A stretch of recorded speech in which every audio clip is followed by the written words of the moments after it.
Drop a like, share this video with your friends. Let's go. This guy's going to talk some sense into Americans while speaking to Canadians. Let's hear him. Let's hear what he has to say. Good morning, Wache, bonjour. I'm Charlie Angus here on the unceded territory of the Algonquin Nation, Parliament Hill, Canada, to talk about where we stand with the latest threats from Donald Trump.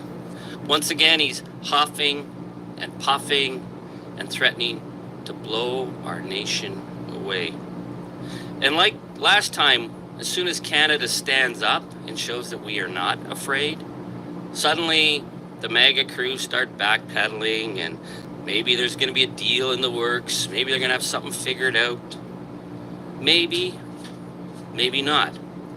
I'm not here to give anyone false hope, because Canadians understand that this is not a trade war we're talking about.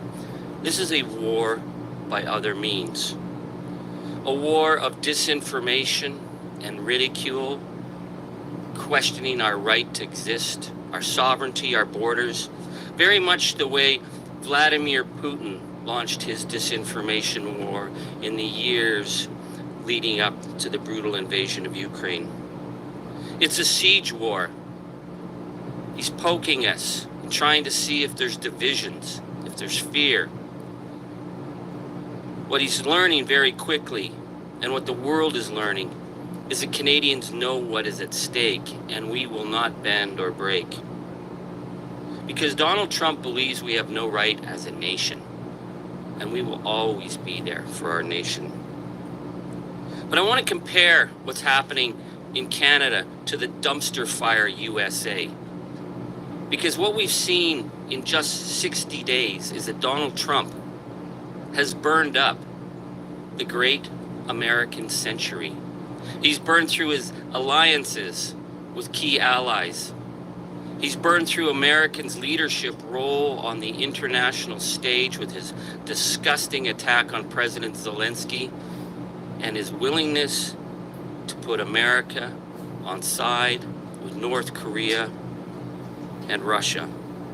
So this is how the great American century ends. It's not with a bang or with a whimper. It's like some kind of tacky roadshow from the World Wrestling Federation. And now Donald Trump has decided to go further by blowing apart the greatest economic trade relationship in history, plunging our nation and our people into chaos. But what he's really doing is making America weaker, more divided, more alone. And we know that Canada will stand up and Canada will push back, and American jobs will suffer, and the American economy is suffering. So now the world looks to Canada and wonders, well, just who are these Canadians? Do they have what it takes to stand up to the Proud Boys in Washington? They're learning very quickly that yes, we're a nation that we like to squabble and we like to disagree with one another, but when you come at us, we come back hard. Call it our Juno Beach gene. Canadians understand what's ahead. They know that this is going to be hard. They know that people will suffer and that there will families who will be hurt. There's no getting around that. But they also know that Canadians will stand together, just as we've always stood. I want to give a shout out this morning, and it's why I'm here, to the amazing leaders who are on the front lines defending Canada. The countless Canadians who've been reaching out to me about canceling vacations to Arizona, canceling honeymoons in South Carolina, canceling business trips and conventions in Vermont and Florida. People who've taken a personal cost. Now that might not seem like a big deal, but these are the decisions being made at kitchen tables across our nation to stand with Canada or to give in.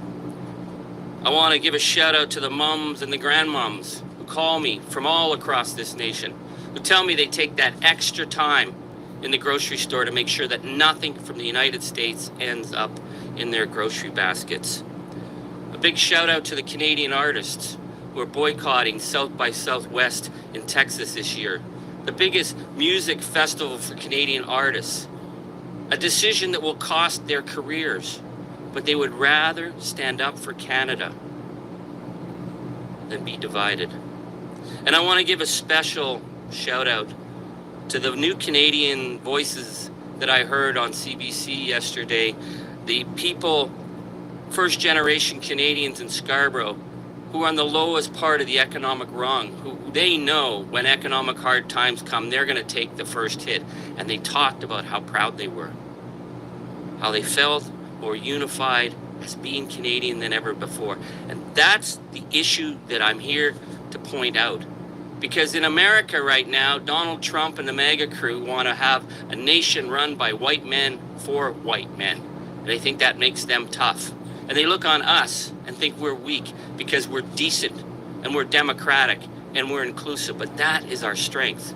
Because we're not afraid about what pronouns someone uses.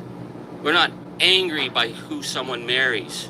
We come together across racial lines.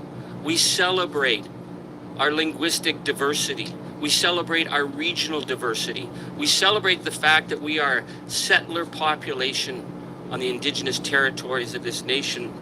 And yeah, we get a lot wrong. And yeah, we're a work in progress. But when push comes to shove, we are indivisible. We stand together. We are one. It's that diversity that makes us strong. So I want to thank everybody who's been pulling their load, and to say to them, whether or not this tariff war ends tomorrow or whether Donald comes up with some bogus reason that he's scored a victory, you know what's at stake. This is just the beginning. The next 4 years will determine our future as a nation. And I know the Canadians will be strong. Because as Winston Churchill said, we will mete out for you everything that you try to throw at us, and we will go one step further. Donald, you do your worst, because Canadians will do their best. We are true, north, strong, free, and it's elbows up time. Ladies and gentlemen, Canada will never bend. We will never kiss the gangster's ring. Thank you. Take any questions? Mr. Angus, Stephanie Levitt's the Globe and Mail, taking in sort of everything you just said, do you think we need an election? I believe right now the best thing we could do is come back to Parliament, as our leader Jagmeet Singh has said. I think we need to put a plan on the table that shows that Canada parliamentarians are as united as our country. I'd like to hear from the Prime Minister if there is a plan. I know that they have their leadership race, but right now I think, given what we're facing, we need to be here. I wonder what your sense is about why your leader and your party right now are losing support both to the Liberals and the Conservatives. Well, you know, I've seen a lot of polls. Polls don't mean much to me right now. I think my focus right now is Canada. I think Canadians want to see that we're going to stand up for them. Do you want to stay in politics? Oh, I'm not leaving politics in a second. I'm just not going to be in Parliament. But, you know, as Tom Joad said, wherever someone's going to be pushed around, I'll be there. The fight continues. That's cryptic. What are you going to do? Stay tuned. Stay tuned. NDP, maybe? Can your guy hang on? You know, it was amazing. I ran for the leadership of the NDP in 2017, and I don't know if there are any Trivia Pursuit nuts out there, the ones who are real geeks. I came in second. So that was my experience, and I am going to be where I'm going to be, and it's not going to be in Parliament. Thank you. Mr. Angus, Anya Julia from the Canadian Press.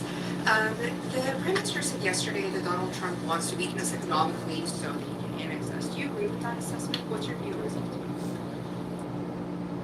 When the Prime Minister of our country talks about a foreign leader trying to take our nation over, we have to take that seriously. We have now come to realize that we have 5,000 miles of undefended border with what has become a very malignant threat, a threat to democracy, a threat to our values, a threat to our sovereignty. So I think we have to take this moment very seriously. And this is why, standing up at this trade war, we see that Donald Trump doesn't have the backbone and will not have the backbone to take us on.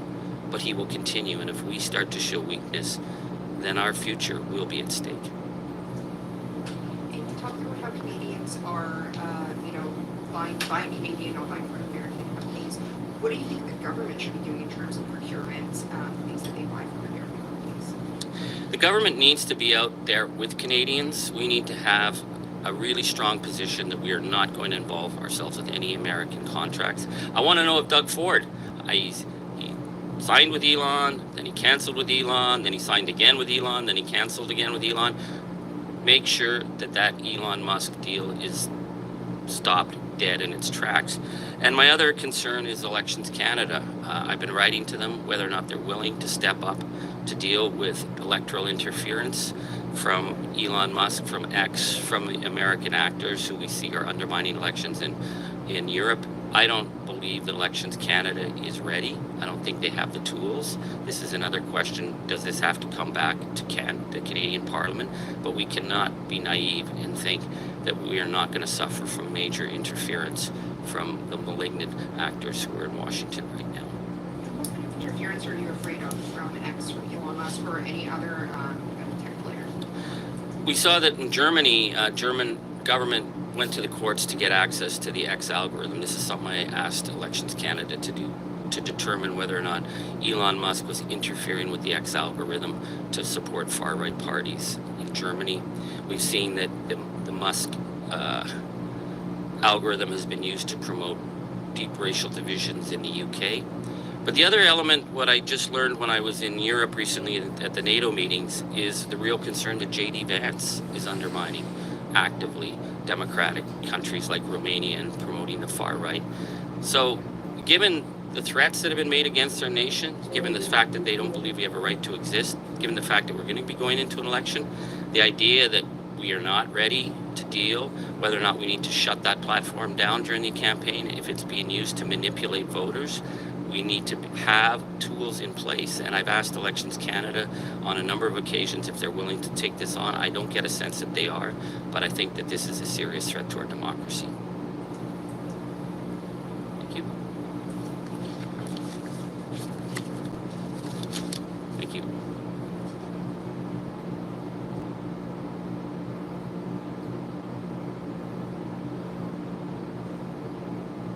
Recording stopped.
When my sister passed away suddenly, the last thing I wanted was my mom to be stressed out about.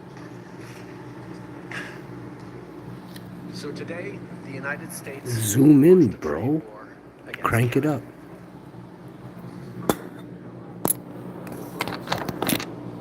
At the same time, they're talking about working positively with Russia, appeasing Vladimir Putin, a lying, murderous dictator. Make that make sense. Canadians are reasonable, and we are polite, but we will not back down from a fight. Not when our country and the well-being of everyone in it is at stake. At the moment, the U.S. tariffs came into effect in the early hours of this morning, and so did the Canadian response. Canada will be implementing 25% tariffs against $155 billion worth of American goods, starting with tariffs on $30 billion worth of goods immediately, and tariffs on the remaining $125 billion of American products in 21 days' time. Encore aujourd'hui, on se voit forcé d'imposer des droits de douane de 25% sur 155 milliards de dollars américains de marchandises. 30 milliards de marchandises américaines, excusez-moi. 30 milliards de dollars de façon immédiate et dans 21 jours, 125 milliards de dollars de marchandises de plus. Today, we will also be challenging these illegal actions by filing dispute resolution claims at the World Trade Organization and through the USMCA. But in the meantime, our tariffs will remain in place until the U.S. tariffs are withdrawn, and not a moment sooner. And should these tariffs not cease, we are in active and ongoing discussions with provinces and territories to pursue several non-tariff measures. Measures which will demonstrate that there are no winners in a trade war. Now, just like I did a month ago, I want to speak first directly to the American people. We don't want this. We want to work with you as a friend and ally. And we don't want to see you hurt either. But your government has chosen to do this to you. As of this morning, markets are down, and inflation is set to rise dramatically all across your country.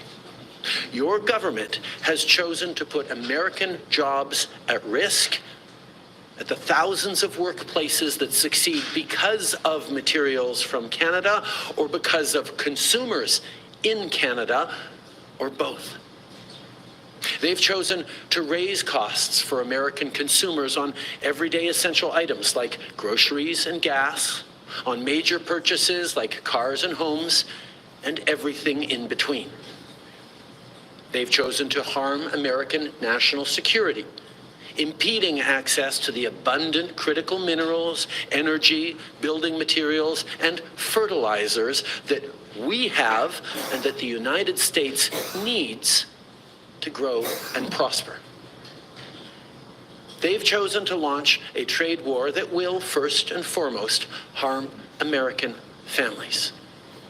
They've chosen to sabotage their own agenda that was supposed to usher in a new golden age for the United States. And they've chosen to undermine the incredible work we've done together to tackle the scourge that is fentanyl, a drug that must be wiped from the face of the earth. So on that point, let me be crystal clear. There is absolutely no justification or need whatsoever for these tariffs today. Now, the legal pretext your government is using to bring in these tariffs is that Canada is apparently unwilling to help in the fight against illegal fentanyl. Well, that is totally false. Let's look at the facts. Our border is already safe and secure. Far less than 1% of fentanyl flows and less than 1% of illegal crossings into the United States comes from Canada. But we acted because we know we can always do better. We responded to concerns, including from the President, by implementing an ambitious $1.3 billion border plan. A border plan that includes generational investments in new AI and imaging tools to stop the flow of fentanyl in its tracks, stronger coordination and information sharing with American agencies, along with the deployment of drones, helicopters, and additional personnel to keep our borders secure. Now, a month ago, as part of an agreement with the United States that paused the tariffs, we made further commitments. We appointed Kevin Brosseau as our fentanyl czar, a man who dedicated his multi-decade career in law enforcement to combating organized crime networks and drug trafficking. We designated 7 drug cartels, sick, evil groups who cynically profit off the pain and suffering of people on both sides of the border, as the terrorist organizations that they are.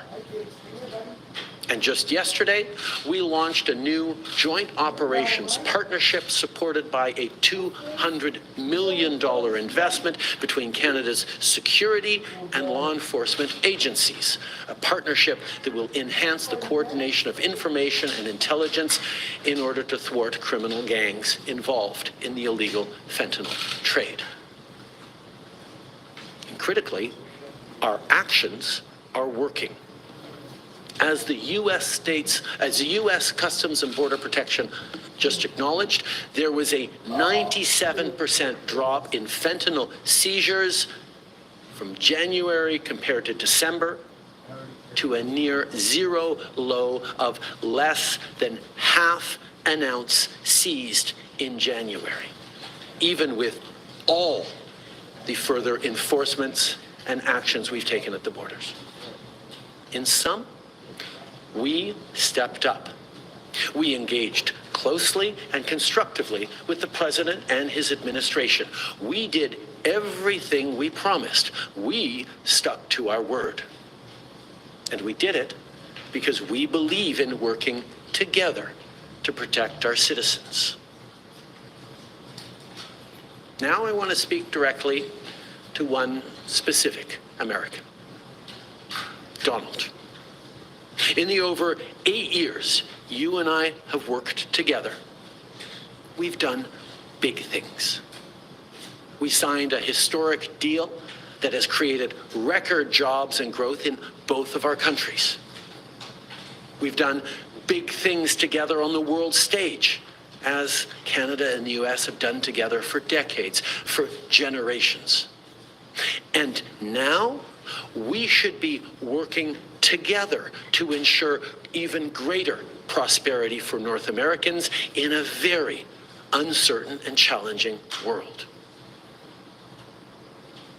Now, it's not in my habit to agree with the Wall Street Journal, but Donald, they point out that even though you're a very smart guy, this is a very dumb thing to do. We two friends fighting is exactly what our opponents around the world want to see. And now, to my fellow Canadians, I won't sugarcoat it. This is going to be tough, even though we're all going to pull together, because that's what we do. We will use every tool at our disposal so Canadian workers and businesses can weather this storm. From expanding EI benefits and making them more flexible to providing direct supports to businesses, we will be there as needed to help. But Canada, make no mistake, no matter how long this lasts, no matter what the cost, the federal government and other orders of government will be there for you. We will defend Canadian jobs. We will take measures to prevent predatory behavior that threatens Canadian companies because of the impacts of this trade war, leaving them open to takeovers.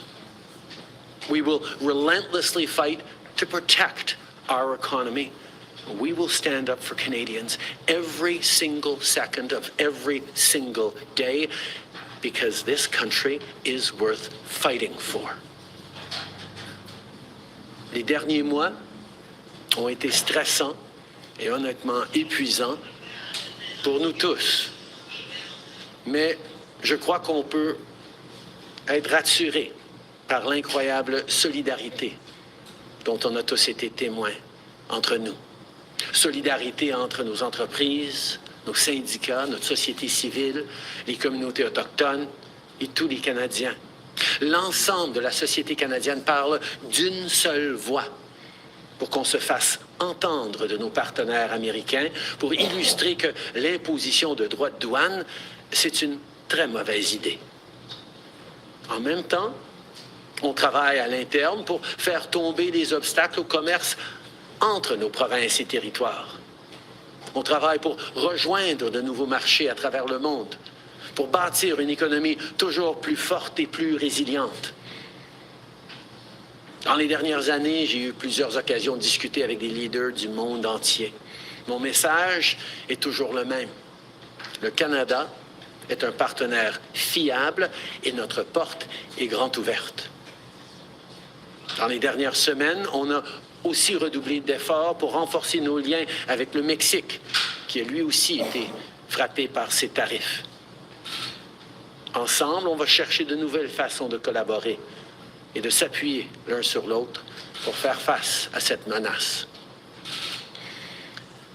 Face à l'incertitude, face à l'inquiétude, les Canadiens ont fait preuve de tellement de solidarité.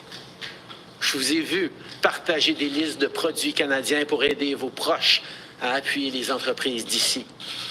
Je vous ai vu changer vos plans de vacances et opter pour des magnifiques destinations touristiques qu'on a ici chez nous, au Canada. Je vous ai vu redoubler d'efforts pour soutenir nos petites entreprises et nos travailleurs. Je vous ai vu vous porter à la défense de notre culture et la faire rayonner. Je vous ai vu encourager nos athlètes avec une ferveur sans précédent. Moi qui croyais que je ne pouvais pas être plus fier de notre pays et de mes compatriotes. Mais j'ai encore quelque chose à vous demander. Lâchez pas. C'est le moment de redoubler d'efforts, de se tenir debout pour notre pays, de faire tout ce qu'on peut pour choisir le Canada, pour défendre le Canada. On va passer ensemble à travers des moments difficiles. Mais après vous avoir vu aller dans les dernières semaines, j'ai jamais été aussi optimiste quant au futur de notre beau pays, malgré tous les défis qu'on va être en train de vivre ensemble.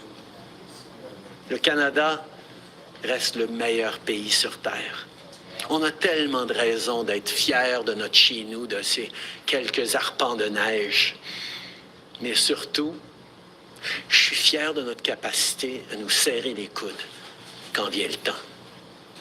Les Canadiens ont différentes origines, différentes langues, différentes croyances. Mais quand vient le temps de défendre notre pays, on le fait d'une seule voix, main dans la main. À travers vents et marées, les Canadiens peuvent toujours compter les uns sur les autres. Now, we've been through tough spots before. But every time we've faced long odds and seemingly insurmountable obstacles, we've not only survived, we've emerged stronger than ever. Because when it comes to defending our great nation, there is no price we all aren't willing to pay. And today is no different. Merci beaucoup, mes amis. Thank you very much, Mr. Prime Minister. Merci beaucoup. We will now take 20 minutes of questions. Nous prendrons 20 minutes de questions. One question, one follow-up, une question, un suivi. Merci. Hi, Prime Minister. Tom Parry with CBC.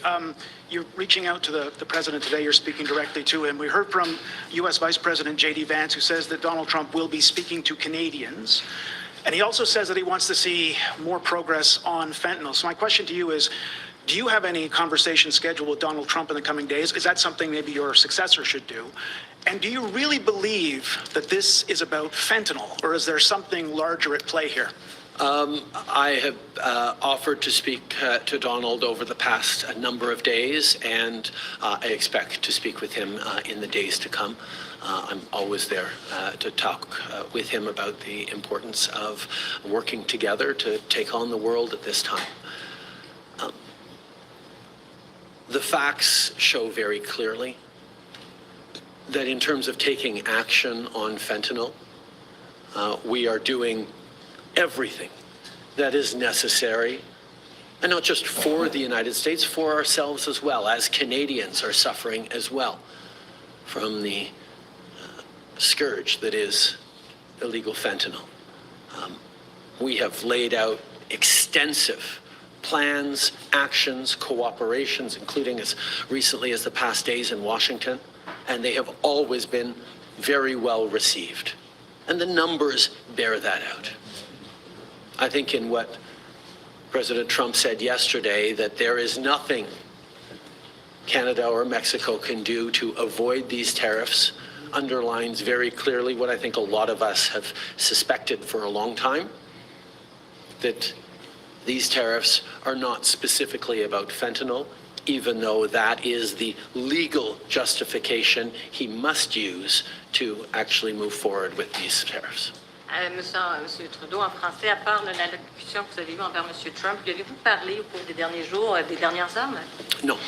Je me suis mis à sa disposition pour parler pendant les derniers jours, comme on avait fait il y a 30 jours. J'espère lui parler dans les jours à venir. Je suis toujours ouvert pour parler. And, sir, you mentioned this off the top. You're seeing the United States seemingly moving closer to Moscow. This is the same day that the United States has announced it's suspending aid for Ukraine. The Kremlin just said that U.S. foreign policy now is in alignment with Russia. So how do you successfully, or your successor, successfully negotiate with a president who seems to regard his friends as his enemies and his enemies as his friends? In this regards, Canada and Canadians are very clear. We know who our friends are. We know who our opponents are. And there is no question that Vladimir Putin and his attack not just on Ukraine, but on the rules-based international order, on the founding principles of the United Nations, is an opponent of Canada. I think the question that we all need to be watching closely is, what do the American people think? How do Americans feel about jettisoning one's friends and allies in favor of a country that has never wished Americans well and continues to act in ways that harm the global economy and specifically the American economy and American values and principles? Bonjour, M. Trudeau, Valérie Gamache de Radio-Canada. J'aimerais vous entendre sur les programmes d'aide. Au Québec, on parle de 160 000 emplois qui pourraient être perdus. M. Ford a dit ce matin, dans 8 à 10 jours, il y aura des mises à pied dans les usines d'auto. Est-ce qu'il y a quelque chose sur la table aujourd'hui qui peut être annoncé pour les Canadiens, ne serait-ce que de limiter le délai pour avoir accès à l'assurance-emploi? Il y a des choses qu'on va regarder immédiatement sur l'assurance-emploi, mais je veux rappeler aux gens que notre but, c'est pas de trouver des façons pour que les Canadiens puissent passer à travers de ces moments difficiles, c'est d'empêcher ces moments difficiles de durer plus que le temps minimum nécessaire. Si on peut faire enlever ces tarifs demain, c'est ce qu'on va essayer de faire. Notre priorité, c'est de mettre fin à cette guerre économique, et le fait que des Américains, dès aujourd'hui, font faire face à des mises à pied, vont faire face à des problèmes au niveau de leurs produits de consommation, va nous aider à mettre fin à ces défis le plus rapidement possible. Mais effectivement, on est en train de regarder toutes sortes de choses que nous pourrons faire si effectivement ces tarifs durent plus longtemps qu'une journée ou deux, même avec des actions quasiment immédiates sur l'assurance-emploi qu'on va regarder aujourd'hui même. think the thing to remember first and foremost, as we reflect on the impacts on Canadian workers and Canadian jobs and businesses, is that, first of all, there will be similar impacts on Americans losing their jobs, American families paying more for basic goods that they rely on at a time where times are tight everywhere. But our focus has to be on getting these tariffs lifted as quickly as possible. What can we do in the coming days is our focus to make sure that these tariffs don't last a second longer than necessary. So we will be looking at, including looking in the coming day at things we can do around adjusting EI to support people through this difficult time. But our priority has to be not on figuring out how to manage through these tariffs over the coming days and weeks and months, but on doing everything we can to get them lifted and put an end to this unjustified trade war that hurts American families and Canadian families. On a l'impression que vous n'avez plus beaucoup de cartes dans votre jeu. Est-ce que de devancer la renégociation de la CEUM fait partie des plans actuellement plus que jamais?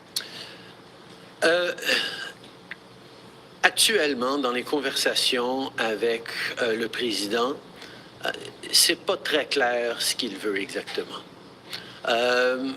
Ou peut-être la seule clarté, c'est ce qu'il a dit à multiples reprises, que son but, c'est de faire écrouler l'économie canadienne pour ensuite pouvoir parler d'annexation. C'est ce qu'il veut. Alors, je ne sais pas quelle négociation on pourrait entamer actuellement pour éviter, pour lui convaincre que c'est pas ça son but. Notre réponse aujourd'hui est ancrée dans le fait de démontrer à quel point nos économies sont interreliées. Et si on crée des barrières entre nos économies, les familles des deux côtés de la frontière vont souffrir.